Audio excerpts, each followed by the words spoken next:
Hello, and thank you all for joining us. My name is Julie Ty. I'm president of the New York League of Conservation Voters Education Fund. Our mission is to educate, engage, and empower New Yorkers to be effective advocates for the environment. We equip voters with information about climate and sustainability issues, and we encourage them to hold candidates accountable to their promises. We ensure that the environment and climate change are discussed on the campaign trail to ensure that candidates are aware of these issues and voters know where they stand. This critical election season, we're also encouraging people to vote early for the environment. The election will be held on November 8th, with early voting running from October 29th through November 6th, or get your absentee ballot request in no later than October 24th. And of course, we need you to flip over the ballot and take a look at the Clean Water, Clean Air, Green Jobs Environmental Bond Act that's on the ballot as well. The 19th Congressional District spans across New York's Mid-Hudson Valley and Catskill regions. Some challenges facing the district include water quality, the impact of climate change on agriculture, promoting a clean energy economy with good union jobs, and much more. We look forward to speaking with the candidates about these issues tonight. We're talking to the candidates to make sure the environment is top of mind for them and voters, and I want to take a moment to thank the candidates for participating.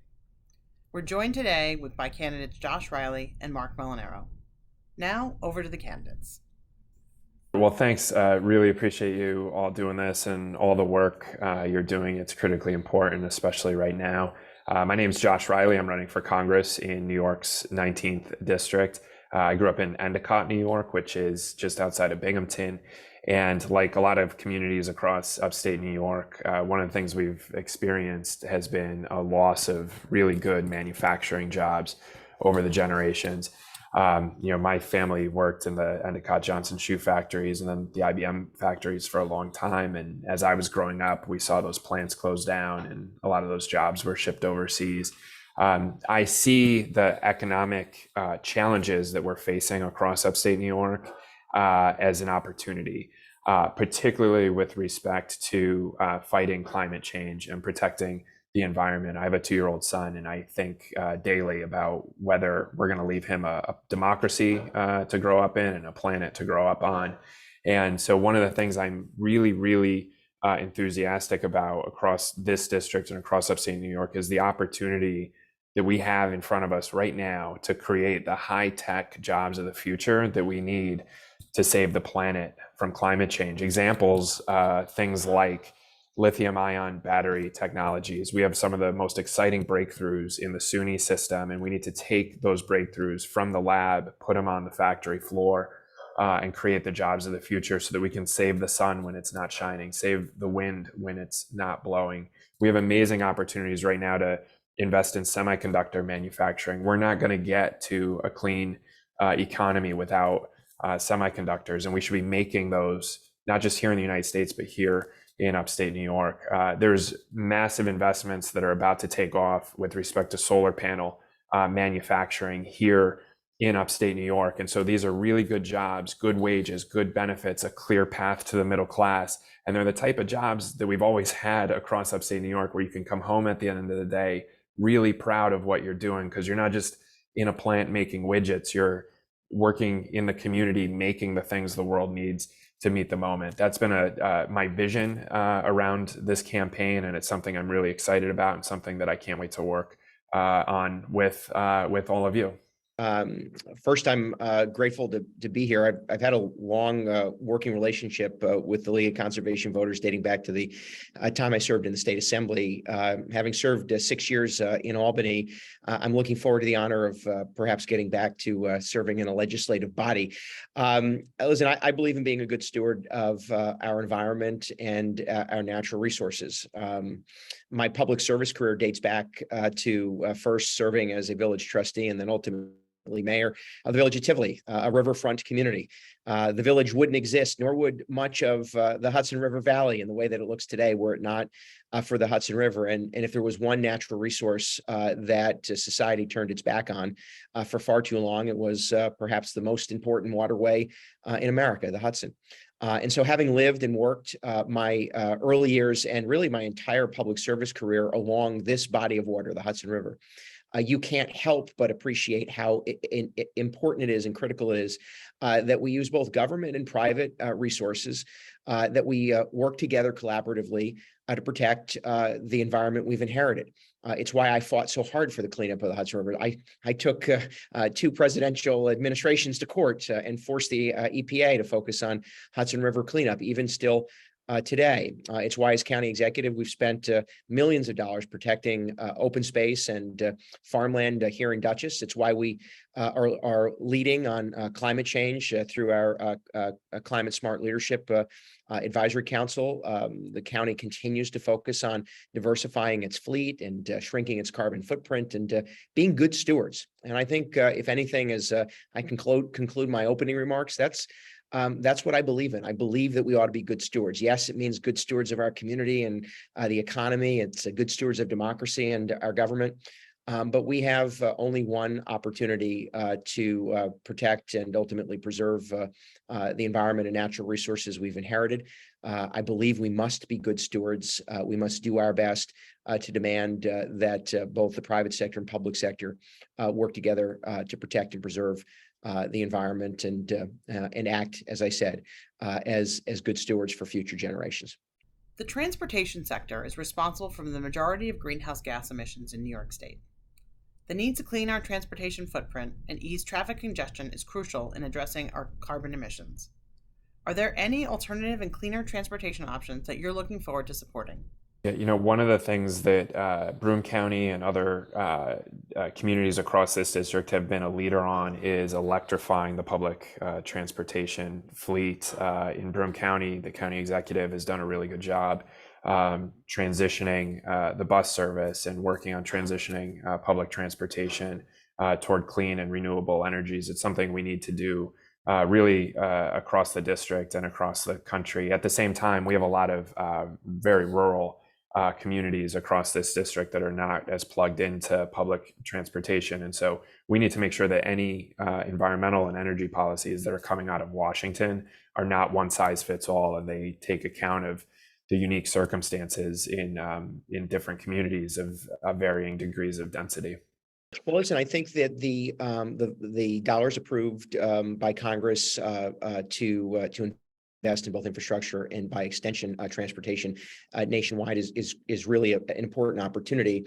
The 19th congressional district is sprawling, and so while generally speaking, yes, I'd like to see us affordably and effectively make use of public and mass transit, help municipalities, public transit authorities, and others transition to electric and hybrid mass transit. That said, or public transit. That said, living in upstate New York and serving in upstate New York, there one has to be balanced, and acknowledgement that individuals have to rely on individual vehicles, sadly, because you're traveling hours to and from work, to and from recreation and other activities, right? But I do think we have an awesome opportunity in counties across the 19th district to work together to expand public transit where it makes sense, and where communities and individuals are underserved. Cities like Hudson and Binghamton are the easiest to point to, Ithaca, easiest to point to. But there are ways to connect the urban centers that exist within this district with some of the rural and suburban communities. And that just demands the federal government being a bit more flexible in its funding to public transit at the county level. Counties in New York manage and administer public transportation. And it then requires us to help through, I think, professional and technical support, those transit authorities and communities, counties again, make the transition to EV or other less impactful transportation models. And I do think that, by the way, is an opportunity that will have a broad benefit not only to the environment but economic growth as well. What policies and programs are you considering to help further encourage electric vehicle uptake in your district, up to and including details for how you might support increased EV charging infrastructure? So all of this for our district, all of this comes back to creating really good jobs. We're not going to get to a future where we are energy independent and we're using clean and renewable energies, and we're kicking our addiction to fossil fuels, particularly fossil fuels from countries that want to do us harm. All of it comes back to jobs. We can't do all of these things in the future without the jobs right now. So I mentioned an example in my opening, and I'll mention it again because it's so important with respect to this particular question. Making semiconductors. We're not going to have electric vehicles. We're not going to have any electric products, appliances, anything without semiconductors here in the United States. What we did in the last generation is we shipped all of our semiconductor manufacturing overseas. That cost us a whole bunch of really good jobs here in the United States. It also increased the cost of living because now we have to import all of those technologies. And so for us, the opportunity now with the CHIPS Act and that investment here in upstate New York, we can build an ecosystem of high-tech manufacturing around semiconductors so that we can put all those technologies into the world. Again, I'm careful not to point to specific pieces of legislation because I think everything changes again come January. But I do think, again, using the dollars already authorized and then the partnerships that exist between the federal and state government, we need to leverage federal resources directly. I have some concern about those dollars passing through Albany. Many times the state government holds on to too much, but I do think there needs to be an effective use of those federal dollars to expand the electric vehicle infrastructure, meaning the enhancements to the electric grid, making sure that we harden that infrastructure and that there's capacity to expand use of EVs, and then at the same time, make sure that those dollars get to the local providers. Again, it could be a municipal investment through expansion of the infrastructure, which we've done in Dutchess, more charging stations, more upgrades to the electric infrastructure, or and more appropriately ought to be a regional approach. And I do think, by the way, the 19th Congressional District lends itself to a regional approach to expanding that infrastructure. We've been working with Pattern for Progress and others to identify where demand exists, where growth capacity might be, access to charging and other appropriate infrastructure, and then how would we build out. The 19th district being sort of where upstate meets downstate is an awesome opportunity, I think, to leverage both the talent and technical skill that exists throughout these nearly dozen counties with by creating a regional build out plan that I think the federal government ought to put some dollars on the ground to help. And by the way, with that, I think as an aside, expanding and linking the build out of that infrastructure with high-speed internet access as well is an important opportunity for us. And I think again, leveraging those infrastructure dollars would be the place to go. Transitioning to clean electricity is critical to tackling the climate crisis, presents a huge economic opportunity, and is extremely popular. It also reduces pollution and improves health outcomes, especially critical for communities of color, low-income communities, and indigenous communities that are most impacted by fossil fuel infrastructure and the legacy of toxic pollution. Rapid deployment and investment of renewable energy sources like wind, solar, and geothermal is crucial and must be tied to the creation of high-quality union jobs. What are your clean energy priorities for your district? And how do good union jobs play a role in this transition? Yeah, can I just answer that question by saying amen? Yeah. I mean, all of that is right. It is the central premise of this campaign. Ironically, my opponent in a recent forum made light of my commitment to and frankly obsession with creating high-tech jobs of the future here in upstate New York. I think if we're not talking about that, I don't know what we're talking about. So you mentioned, we'll just talk a little bit about one of the examples you mentioned. For us to get to renewables, we have to be able to capture solar energy. We have to be able to capture wind energy when the sun's not shining, the wind's not blowing. The only way to do that is through cutting-edge, state-of-the-art energy storage. And in the SUNY system, we have literally, this is not an overstatement, the most exciting breakthrough technologies in the history of the world have come from the SUNY system with respect to clean energy storage. And now what we're going to do is we're going to take these old IBM plants where my family worked for generations, where those jobs were shipped overseas, and we're going to refurbish those, and we're going to train our workforce so that we can go and we can make all of those batteries so that we can finally capture renewables and get off of our addiction to fossil fuels. It is going to be a transformative investment in the economy across upstate New York. And I believe you touched on this, the best anti-poverty policies, the best equality policies it's a good job creation policy. If you're creating good jobs, you're solving a lot of the economic challenges families are facing. And so that's what I'm fired up to do. Been endorsed by the building trades throughout the 19th district. I know the value of the work. I know the importance of their involvement. And by the way, I share their desire in seeing rapid and appropriate build out of renewable energy sources throughout New York, in particular upstate.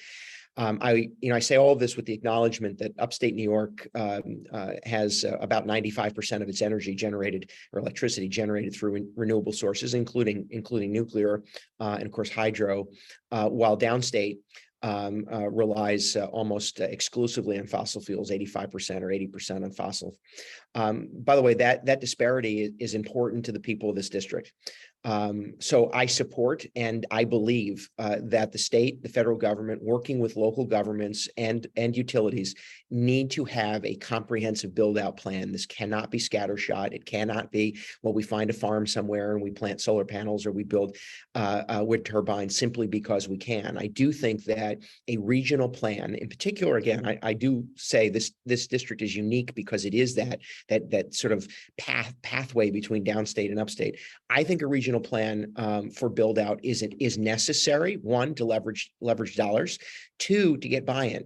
Part of the problem in upstate New York is that they often feel, and we often get impacted by decisions out of Albany and Washington meant to benefit New York City at the expense of upstate New York. And by building out a regional development plan, identifying critical areas where renewable energy sources can be sited, and then the process include local community leaders and residents, I think is much more effective than the way the state confronts this today. And so I just offer, we have to confront this feeling in upstate New York that they are simply the highway and the servant of downstate interests. And I think you do that by engaging business and community leaders early, create a development plan for renewable energy build out, again, wind, hydro, solar. I support nuclear as an option as well. But we look at the region and identify where and how we build out, and then effectively leverage dollars, both public and private resources. I'd like to do that as a member of Congress, convene the community leaders and others to make this happen. The only other thing I'd offer is in building out those, and by the way, in all instances, and I've talked about this, I support the use of the trades, of course, embrace both prevailing wage, project labor agreements as part of any public project in this way. But again, I just want to reemphasize, and I do think it's important and something that we take very seriously. Too often, in particular, Albany makes these choices that are at the detriment of the Mid-Hudson Valley and upstate New York. The hydro project to ostensibly bring an extension cord from Canada down the Hudson River to New York City might be laudable in that it will generate new electricity reliant on a renewable energy source. But it also is at the expense of millions of people who take their drinking water from the Hudson River. And I don't feel that Albany in particular, and Washington by extension, have a unified and organized plan for how we do this over a responsible period of time. I'd like to be a voice that says, listen, there are ways that we can achieve this. Having spent every day of my life in local government, I know how to convene and organize and ultimately mold consensus. I didn't do it from the halls of Washington. I don't do it from the state capitol. We do it on the ground through a town hall meeting after town hall meeting, getting the buy-in necessary. It will be necessary to do that in order to have an effective effort that doesn't take advantage of upstate at the benefit of downstate, that doesn't run over individual property rights, and still gets unified and I think legitimate consensus toward an overall build out plan. And I like to be part of that. It's a very long answer to a short question, but I think not understanding the technical aspect of doing this and not appreciating the need for local investment, local buy-in, and then community participation undermines our work and ultimately will limit us. Increasing temperatures due to climate change can negatively affect the productivity of the agriculture industry by disrupting food availability, reducing access to food, and affecting food quality. How will you protect the farmland in your district from the threats of climate change? So our farmers across upstate New York, and we have a really proud farming tradition here. I've talked to farmers across this district, and they are barely hanging on by a thread right now. A big part of the reason for that is what we have seen in the farming community, is what we've seen across so many industries: massive corporate consolidation. So we have ceded our small family farms to big ag interests that are highly concentrated, constantly consolidating. And then what they do is they pump a whole bunch of corporate PAC money into our politics. And it's no wonder when you look at the Agriculture Committee in Congress, it's loaded up with a whole bunch of people who are doing the bidding of big ag instead of doing the bidding of small farms across upstate New York. So this goes to a fundamental issue in our democracy and the corrupting influence of corporate PAC money, which I'm not taking, and I'm the only candidate in my race who's not taking. Just very briefly in policy priorities, the Farm Bill is up for reauthorization next year. It is a huge opportunity for us to finally give our small farms across upstate New York a hand. Things like, for example, I was talking with some dairy farmers up in Cortland County somewhat recently, and they said the reimbursement rates for things like cover crops just aren't covering costs. I mean, that is something they want to do. It's good environmental practice. But when you are struggling to make payroll every week, it becomes a luxury. So we should be rewarding our farmers for the environmental conservation efforts that they desperately want to undertake, and they're in the best position to undertake. There's some really exciting work coming out of Cornell with the co-op there, bringing some of the most state-of-the-art conservation and environmental practices to our farming community. That's something that I'm going to support as well. There's a long list of priorities with the Farm Bill. We could do an entire session just on that, I think. First, I'd like to participate again in a broader effort with New York State Ag and Markets. I have said this out loud. I'd like to serve on the House Ag Committee as we consider the reauthorization of the Farm Bill next year.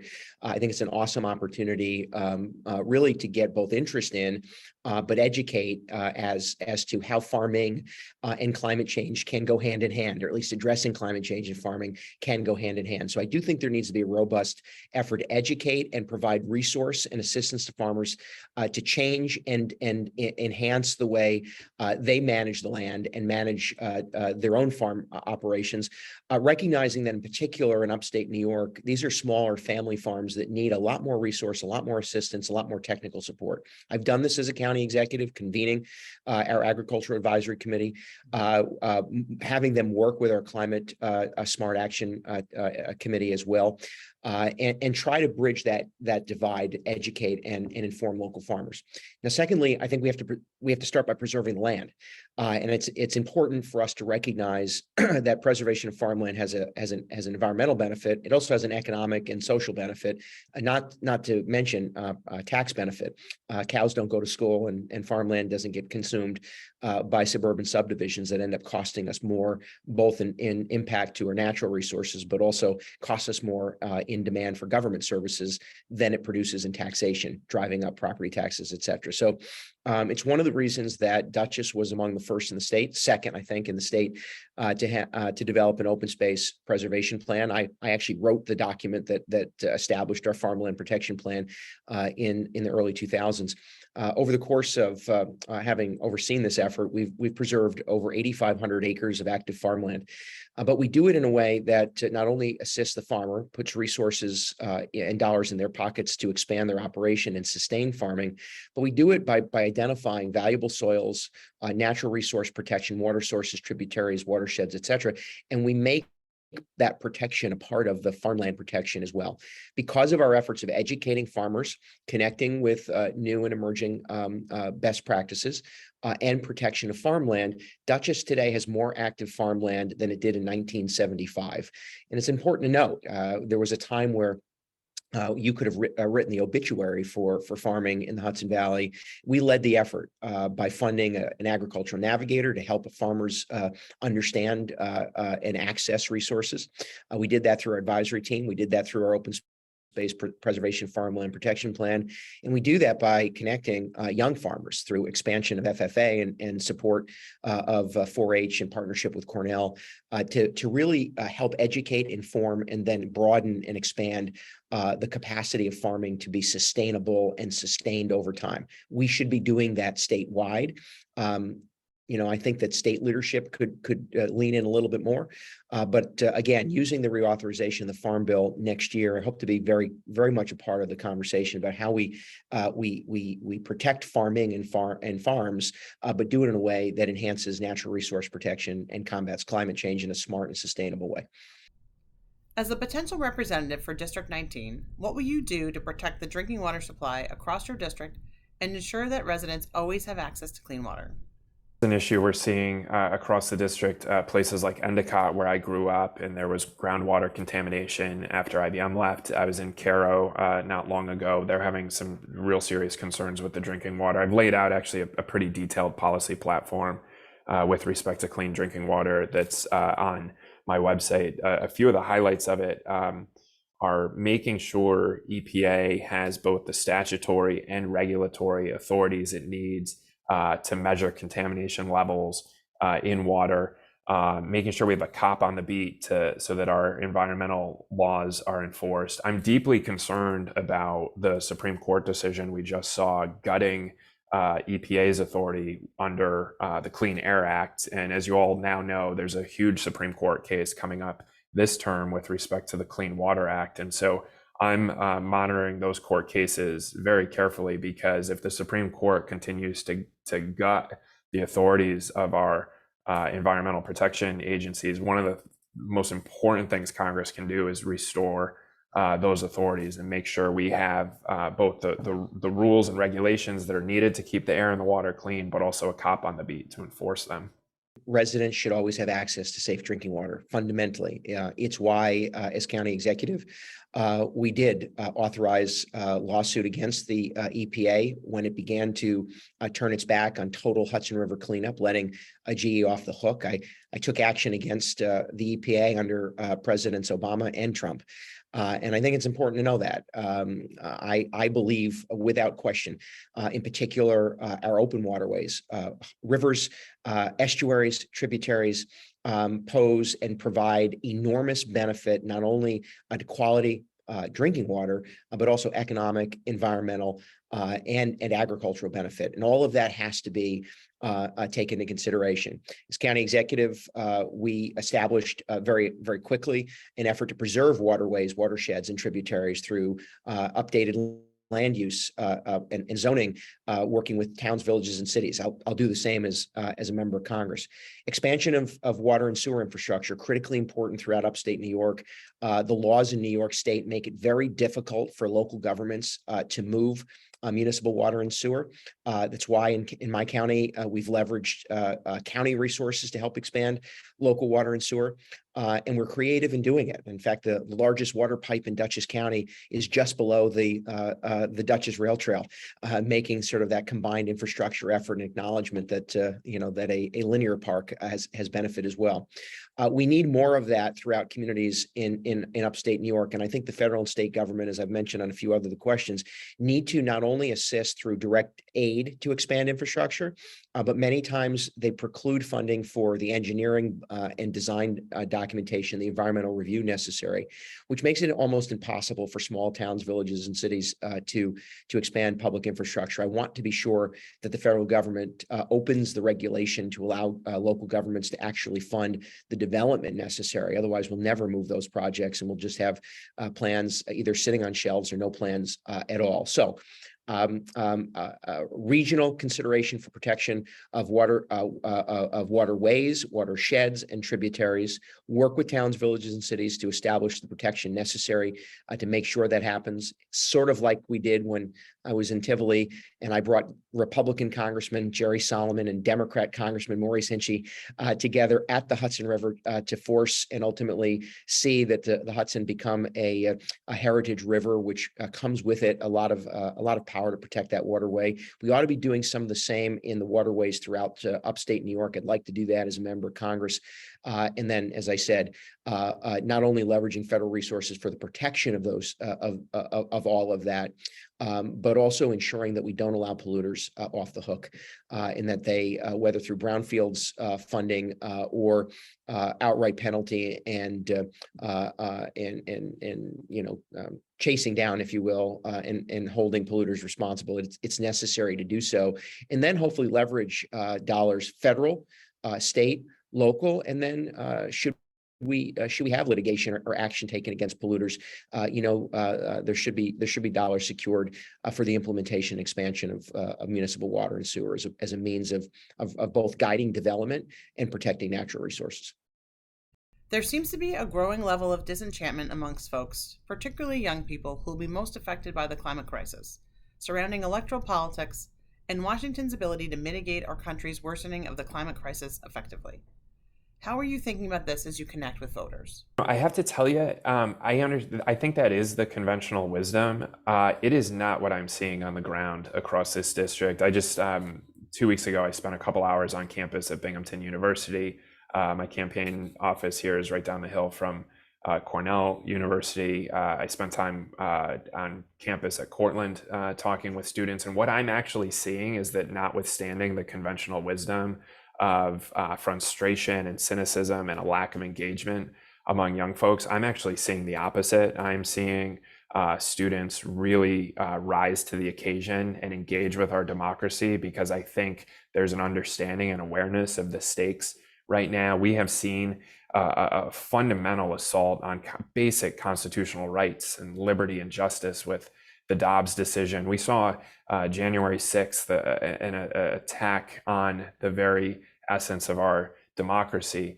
We've seen so many folks who are leaving college saddled with debt and trying to get into the middle class and trying to have some economic security. And in the face of all of those challenges, what I've found from the students I've engaged with across this district is not that they're retreating from it. I'm actually seeing students really, really engaged. And for me, that gives me hope, and I find it inspiring. I think I'm unique, and I'll be very careful to say this. I have never left New York. I'm a George Pataki, Hudson River Conservation, Teddy Roosevelt Republican, meaning these are all names that, by the way, young voters don't even know, let alone care about. But having spent every day of my adult life in public service, 18-year-old village trustee, 19-year-old mayor, and now all these years later, hopefully on the verge of having the honor of serving in Congress. I've done so knowing firsthand the value and importance of having a relationship with the natural resources we've been granted.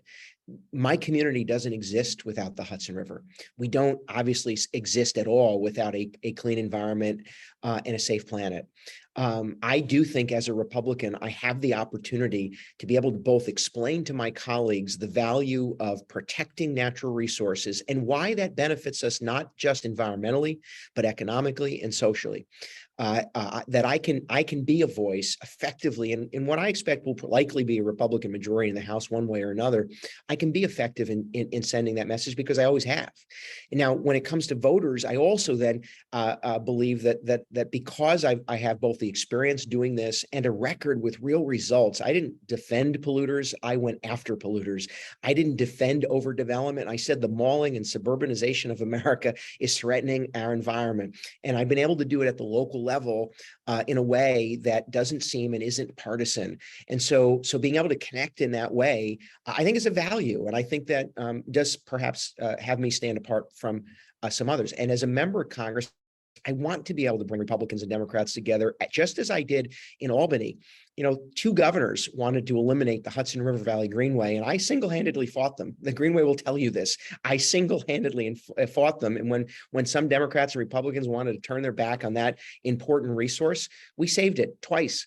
And so I just feel that there's an opportunity, I think, from my perspective, as a moderately young person, I'm in my early middle age, but having all that experience, that I can talk about this issue in a way that is non-threatening to people who don't see it, and can be productive to all of us that need it to be. And I think that's it's just something that I hope to be given the opportunity to really truly engage in. Let me just say lastly, again, having served in and around the Hudson River, we don't talk about it just as a waterway. I mean, it is the center of the environmental movement, is the birthplace of the environmental movement in America. It is in many ways the birthplace and the waterway of American independence, that our very government was created here in and along this Hudson River, and our independence secured here. Our economy grew here, from water to rail to high tech, grew here along the Hudson River throughout upstate New York.